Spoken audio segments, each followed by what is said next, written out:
साथ सपना मदेसिया और आप देख रहे हैं KK News 24। संयुक्त जिला चिकित्सालय कुशीनगर बना खुद बीमार। खबर कुशीनगर की है, जहां पर संयुक्त जिला चिकित्सालय एक ऐसी सरकारी व्यवस्था है जहां आम इंसान पहुंचकर खुद को सुरक्षित महसूस करता है।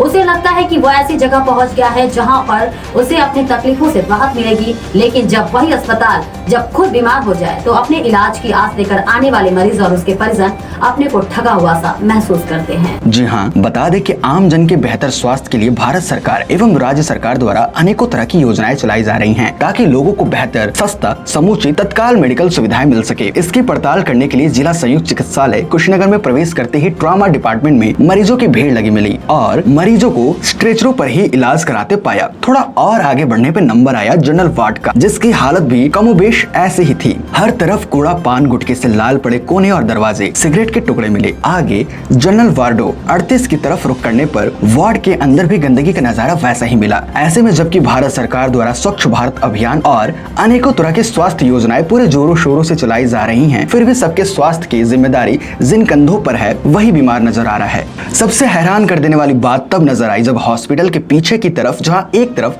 ब्लड बैंक और दूसरी तरफ आयुष डिपार्टमेंट, वहां पर कोविड आइसोलेशन वार्ड में प्रयोग किया गया PPE किट रास्ते में पड़ा मिला और जिम्मेदारों को इसका सुध तक नहीं है कि एक संक्रमित PPE किट कितना संक्रमण फैला सकता है, वो भी ऐसी जगह जहां मरीजों और उनकी तीमारदारी के लिए आने वाले परिजनों को संख्या खुद अंदाजा लगा पाना मुश्किल है। सरकार ने PPE किट के लिए गाइडलाइंस बनाई, लेकिन जिम्मेदार लोगों की लापरवाही से कितनी जिंदगियों को खतरा हो सकता है इसका अंदाजा लगाना मुश्किल है। थोड़ा और आगे बढ़ने पर पता चला कि जिला चिकित्सालय का टनो बायो मेडिकल अपशिष्ट खुले में पड़ा संक्रमण और बीमारियों को फैलाने की तैयारी में जुटा हुआ है। सबसे बड़ी हैरानी तब हुई जब हमने इस संबंध में लोगों से संपर्क करने की कोशिश की, तो कोई भी ऐसा व्यक्ति सामने नहीं आया जो इसके बारे में जानकारी दे सके। आखिर जनपद के सबसे बड़े अस्पताल की हालत ऐसे क्यों है? ऐसे में इस तरह के अस्पतालों को बीमार ना कहें तो और क्या कहें। देखिए आदित्य प्रकाश श्रीवास्तव के साथ रत्नेश मिश्रा की ये रिपोर्ट।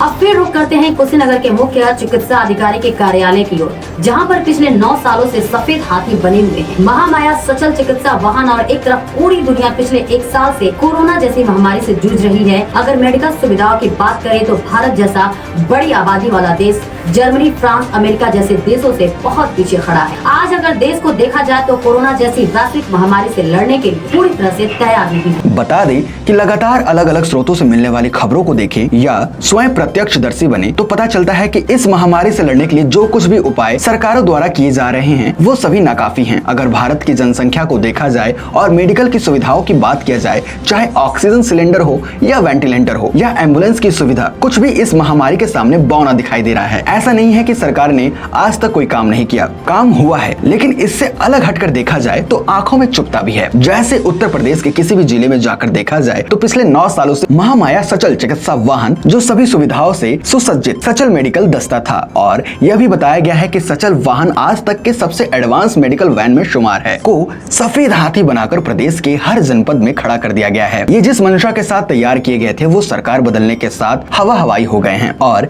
जनता के काम आने वाले इन निशुल्क एडवांस मेडिकल वैन को जनपद में जहां पहुंचकर खड़े हुए वहीं सड़ा दिया गया है। सवाल अब ये खड़ा होता है कि क्या इन सचल चिकित्सा वाहनों का सही तरीके से इस्तेमाल हुआ रहता तो क्या ये जिंदगियों को बचा नहीं सकते थे? अगर सरकार को इनकी जरूरत नहीं थी तो इनकी खरीद क्यों हुई? क्या ये एडवांस मेडिकल वैन एम्बुलेंस की कमी को पूरा नहीं कर सकते थे? ऐसे अनगिनत सवाल है जिनका जवाब मांगने पर जिम्मेदार या तो कतराते हैं या फिर कोई जिम्मेदारी लेने को तैयार नहीं होता। हाँ, इस संबंध में कुशीनगर के जिलाधिकारी एस राजलिंगम ने जरूर इस बाबत शासन को पत्र लिखकर इन सचल चिकित्सा वाहनों को कार्यशील करने की अनुमति मांगी थी, लेकिन मामला अभी भी शिफर ही है। देखिए आदित्य प्रकाश श्रीवास्तव के साथ रत्नेश मिश्रा की ये रिपोर्ट।